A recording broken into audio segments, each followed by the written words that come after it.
May pangalan ba yung kotse mo? Wala.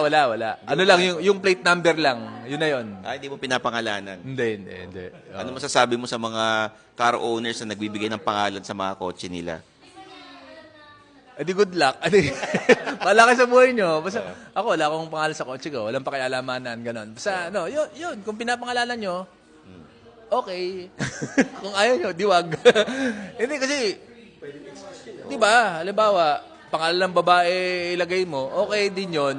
Halimbawa, meron kang kabit, tapos nabanggit mo habang natutulog ka, ipangalan mo din kotse mo dun sa kabit mo para pag nabanggit mo, di ba? Okay. Lusot ka. Wag niyo gawin yan. Sorry. Ito kasi! Ako na naman. Kasalanan mo eh. Okay. Dali. Maraming Tanong ka pa. Hindi Sige. pa tapos. Sige.